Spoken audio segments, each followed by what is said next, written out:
My name is Joseph William Quinn. The last name is spelled Quinn. Okay. What is your birthday?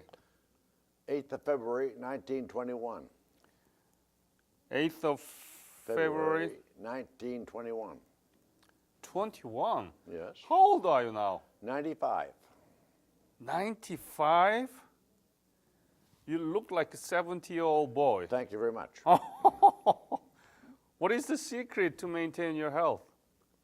Just good living, I guess. Good living. Good living. Good living. Yeah. What's good living? Tell me. That's what I'm asking.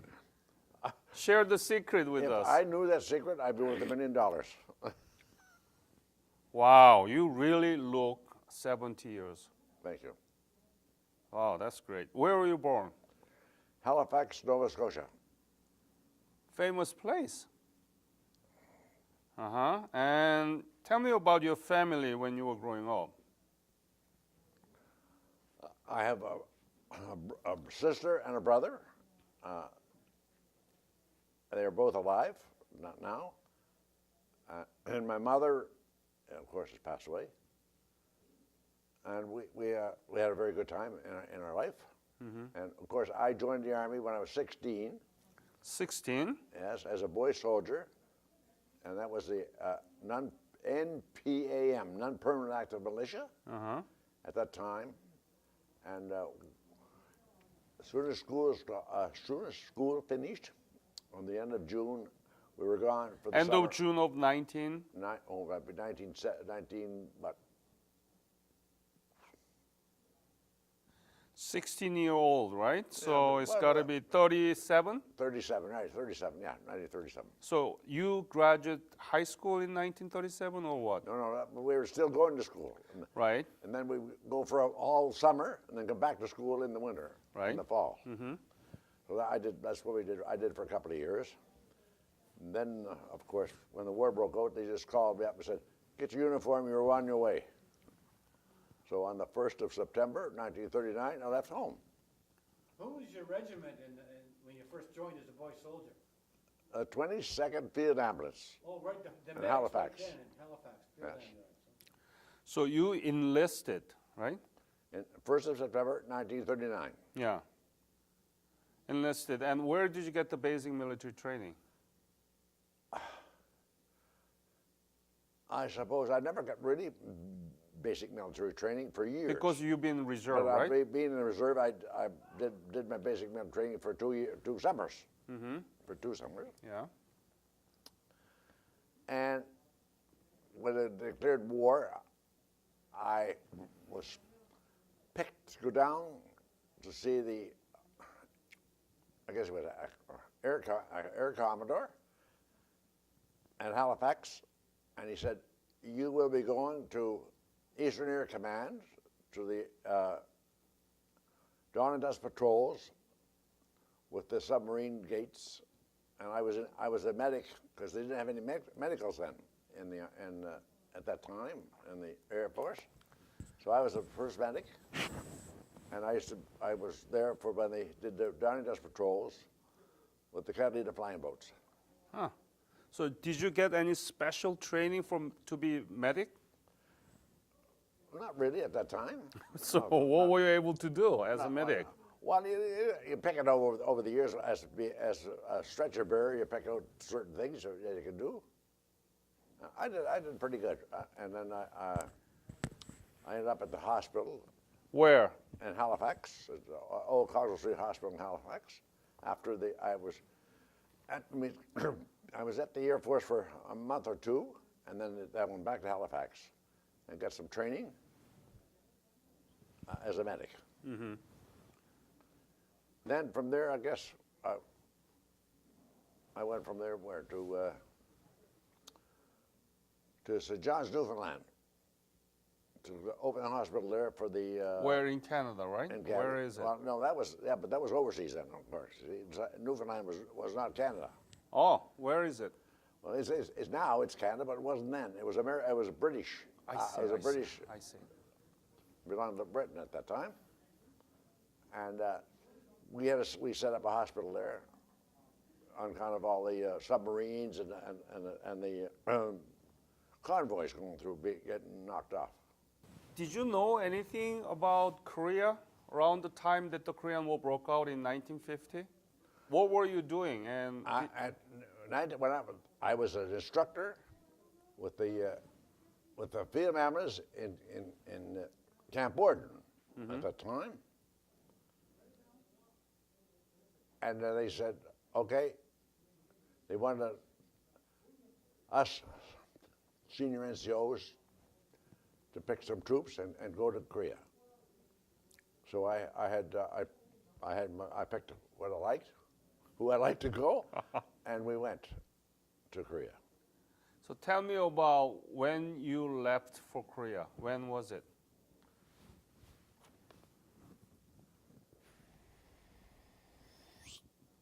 The exact date, I'll tell you.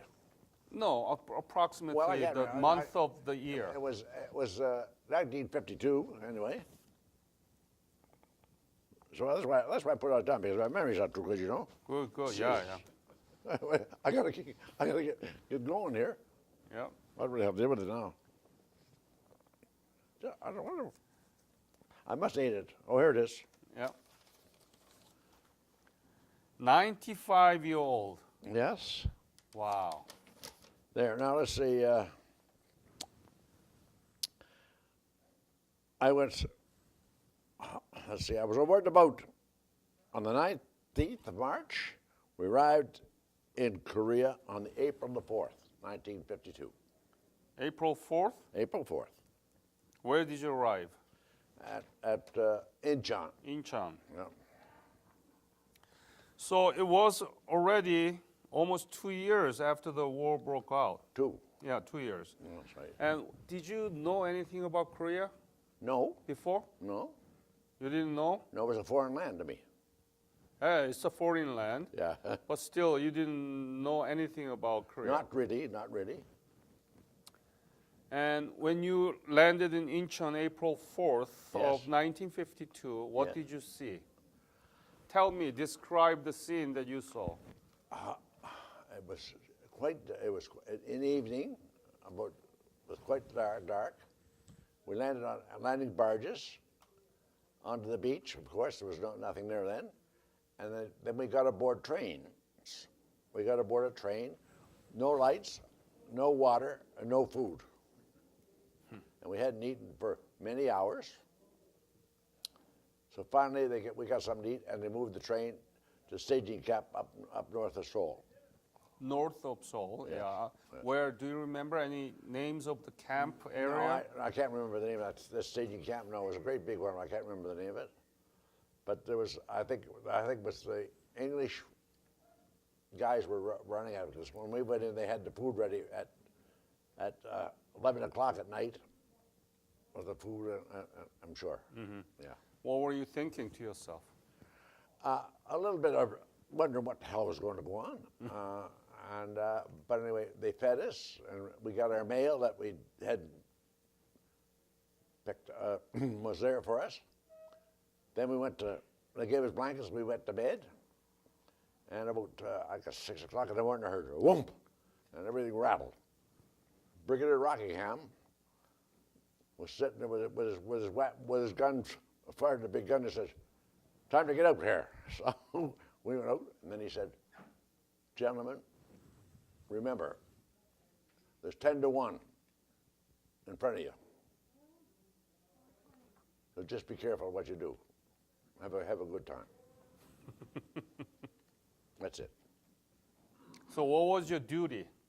What was your specialty at the time? Me? I was a medic. I'm Still medic, yeah. So I was a medic, a sergeant, and went to the headquarters of the field mammoths, and they sent me up to the casualty collecting post behind the RCR and the PPCLI at Hill 355, and I had 34 men Under your control. under me. Yes, Yeah. right. And the doctor was Major Dave Jaffe was the doctor. Mm-hmm. And most times I was the doctor because he was always gone. Mm-hmm. So I used to suture them and give them blood and whatever the heck I did. So tell me about the typical day of your duty. How many people often wounded, die, or Well, let me see. Typical day of duty would be around 9 o'clock at night. When the patrols went out, 9 o'clock at night, you'd get a few in with the bruises and blood and so on. And then the odd time you get one with a real bad wound, a sucking chest wound or a shrapnel, and you'll probably get about maybe, I had 8 or 10. And then I did triage on them. The ones that had to be looked after right away went to MASH hospital. MASH? Yeah. Sent by MASH. Or I hold them out in the morning and ask to get the helicopters in and take them out and send them out by chopper in the morning. Do you remember any worst scene of wounds or death? I think the worst I saw was a man with a sucking chest wound with his chest wide open. And I was scared of his eye. I thought he was going to lose his eye. So I baseball stitched it up, put him on his injured side so that the blood wouldn't go to the other lung, and I put some dope in his eyes, and I sent him. I forget sometime during the night by road ambulance to MASH over the White Front Bridge where we were, and I got word back that he lived. That's so good. I was quite proud of that. Yes. And then, of course, you get them with guys that are dead, and guys with I had a leg off and so on. So, what was the typical kind of injuries that the people?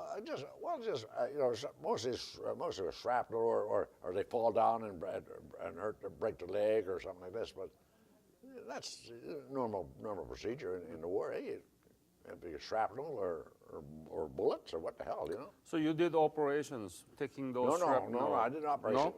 No? If I could see them, I'd take them out. But that wasn't my job. My job was just to look after them, right. Keep them alive.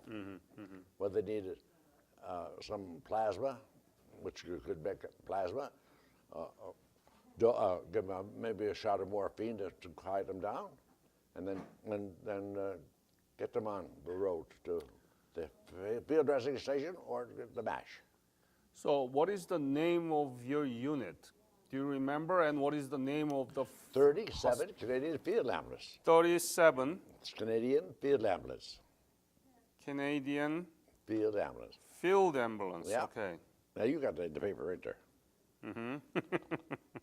It's in my possession now. Right. You got in your possession right now. So, was it inside of the tent, or was it? What do you mean? I mean the whole thing where that you worked. Was it inside of the tent? Tent on the side of the hill.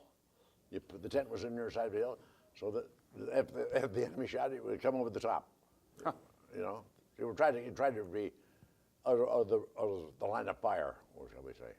What about the facility there, the resources, the medicines and medical tools? Well, we had them all in the tent. We had a kit, a bag. No shortage of those? No, we were fortunate. Well, there's never a shortage. You know, make do. You know, you make do.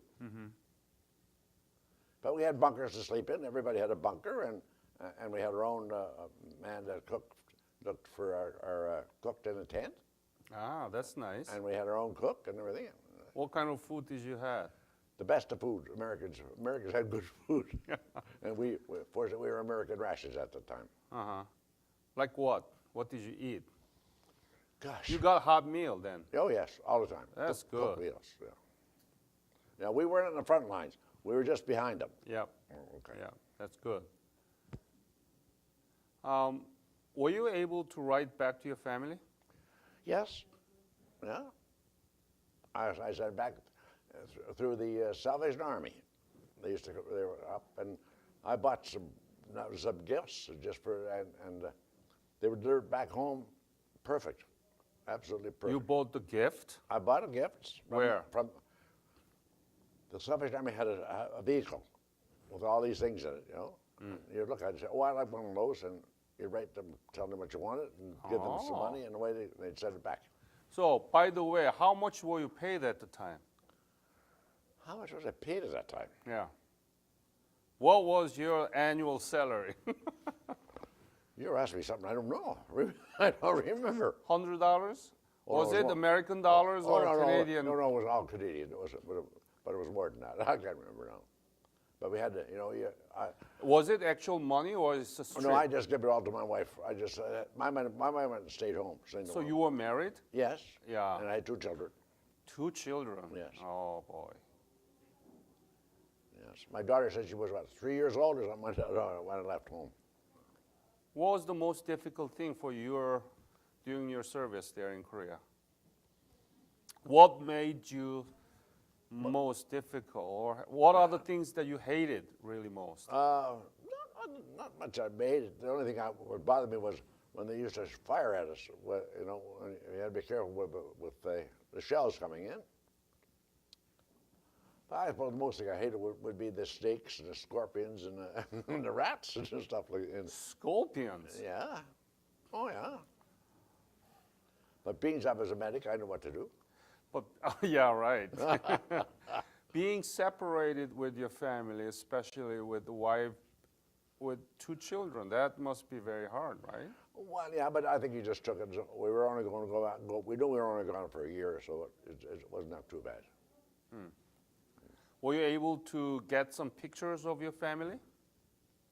Did she write back to you and she send you? Oh, 1 or 2 times. Twice I get some picture. Yes, really nice pictures. Yeah. Yeah. Were there any Korean people working with you? Yes. Tell me about them. What they call him? I forget now his name. Very nice guy. Very nice guy. Anything we wanted to would do it. So what we used to do is when we went back to rest, I made sure that he had some stuff to take back to his family. And he told me, he said, I got stopped. He said they were going to take it from me. And I said, well, what'd you do? He said, I showed him your letter, that your name on it, and said, you gave it to him. And he said, they let me go through. He said, boy, was it ever great. Ah, so you wrote a letter for him and so that he could. Yeah, I said, I gave him this stuff. Yeah. Like you see, What are the stuff that you gave? roll one like soap and chocolate bars and stuff like this. They didn't get, they couldn't get. How old was he? I would say about 17. So it was a boy, actually. 17. Oh yeah. Uh-huh. Yeah. What did he do for you? Oh, he looked after my clothes. He looked after all the stuff we wanted. Whatever we wanted, anything. You know, he was really a nice guy. Really nice guy. We used to call him a host boy. He was a really nice guy. Yeah. Did you pay him? No, Oh, we didn't have any money. I got to Then- pay him. I got to pay him when you got no money. what did he work for then? I suppose for the food and for a place to stay and Oh, I see. okay. And you gave stuff to him so that he could. Well, yeah, sure. Yeah. What were you thinking to yourself that what am I doing here in a country that I never knew before? I never thought of that. I just said we were there to do a job and we were going to do it. And the only thing was, I just often said, one night I had 2 Chinese army guys in my look after them, and I thought, you buggers, they were infiltrating. See, And they were wounded. but they were wounded. So what did you do to them? I fixed them up. And then what happened to them? I turned them over back to the police, to the military police. How were Chinese, 2 of them? Pardon? How were Chinese to you at the time? I mean, those 2 soldiers I wounded. said, you know, I gave them a shot. And I said, well, I got to get the shot ready and, you know, give me a hip. And he turned over. And I said, you understand me, you bugger. You know? And he was a lieutenant, really. And I knew he, because everything I said he did. I didn't have to show him what I wanted. He did. And I think the other guy was a corporal. And they were on landline. They were trying to get landlines in. And they were caught. They were picked up. How did they look? Do they have a uniform? Oh yeah, geez, they were well built and looked like they Really? were well fed. Yeah. Oh yeah. Oh, yeah. So when did you leave Korea? When did I leave Korea? Yeah.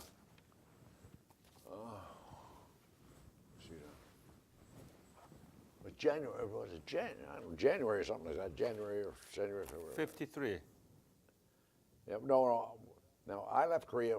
Excuse me. I left Korea when I was blown up on a phosphorus bomb. I got blown up on a phosphorus bomb. Tell me about that. What, when, how did it happen? When? I was bringing helicopters in to pick. I was bringing the helicopters in to evacuate the wounded. And on you have smoke. You have red and so on, in case for danger, and blue for this. And Yeah, yeah. So I picked up white smoke, pulled a pin, opened it up, and it blew. And it was phosphorus. It blew in my face, and burnt my clothes off, it burnt my hands. So that's how you got that. Oh yeah. Yeah. So with that, I couldn't see. You know, everything. No stigmatism was gone. Everything, and they shipped me off to Japan, to Korea, to Curie, Japan. And when I got to Curie, Japan, and they got me better, and I said, "Oh, I want to go back." They said, the colonel said, "I'm sorry." He said, "From that on," he said, "You're the ward master of this place. You run this place for the next couple of months. You're here." I said, "Okay, what's got to do?" So you were in Japan. I don't leave Japan. Just for a couple of months. Have you been back to Korea? No, I have not. Do you know what happened after the war to Korean people in Korea? Now the Korean people? No, but I understand. They tell me all about it. I read quite a bit of it. So what do you know about Korea, contemporary Korea? Well, I mean, I would think of what Seoul looked like when I was there, when I used to walk the streets of Seoul, and what it is today. I said, just no semblance, you know. Like we were in what was, I suppose that was the old Olympic field, yeah, the old Olympics in Korea before the war. 1988? Yeah, I think we were there. I think that's the building we took over in as a hospital. You mean When we were before the war? there. No. This Yeah. This was during the war. No, I wasn't there before the war. No. Yeah. No. So you know how Korean economy is now? Yes, I do. What would you say if you meet with the boy that worked for you, the 17-year-old boy? If I can arrange the meeting with him, what would you say to him? That would be a point. I don't know what I would say to him, but I'd certainly be a pleasure to see him. I'll tell you that. Yes, it would. Yes. Would you want to go back to Korea to see? Well, I did, but I thought maybe I just couldn't go to all the functions, and I didn't want to do leg behind. Because I'm getting pretty old, and I didn't want to leg behind. What would you say to young Canadians about your service as a Canadian Army? I said if I was young, I'd be back in it again. That's it. But these days, it's not so popular to the young generation. It's popular. That's their problem. They should make it popular. I enjoyed it. They could enjoy it too if they just put their mind to it. But today, you know, with all the dope and all this, it makes it a different world than when I was a young fella. Any important thing that I forgot? I mean, I didn't ask about your service during the Korean War. No, Anything? Just tell me more about your service. No, what can I say?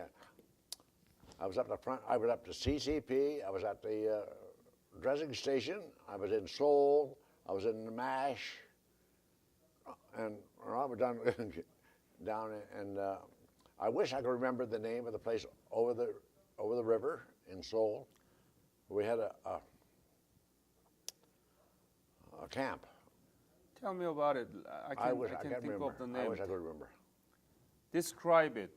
Well, no, we would just use it for a retirement. We used to go for a relaxation. We used to, in there, and everybody just put you on a bathing suit and stayed there for a week, and ate and swam and drank. Han River, right? Yeah, Han right. River, yeah. But I can't remember. It was right, I know there was a lagoon, Lagoon. and we used to water used to come in, and they drained the water, and we used to swim in there all the time. I just can't remember the name now. Anything you remember about the MASH? No, just it was a big place, and we used to fly in, and one time I flew over. I want to know why, and I brought back some blankets and stuff that they kept, and they didn't send back, so I went over and get them. So I had a trip in a helicopter, and this time I was laying down looking out. I wasn't laying on a stretcher. I was looking out to see what was going on. Interesting, very interesting. May I ask a question here? Joe, did you have any memorable leaves that you recall during the time you were there? Any good leave passes? Well, that's no. Well, that's the only thing I had was a week or something. I never had to leave to Korea, to Japan. You never took the leave in Japan then? I didn't have to. You were there for a while. I was there for a while. I was in Curie, and I means they made me the hospital sergeant major there for a while. I had my own Jeep, right? So I could go anywhere I wanted to go. All right. Thank you so much again for coming for this interview and You're sharing welcome. your service. Because of your fight, Korea was able to accomplish simultaneous, unprecedented economic development and democratization at the same time. And now we are among OECD members and giving aids back to the country who needs, So we are very grateful and thankful for your fights. And on behalf of Korean nation, I want to thank you. You're welcome.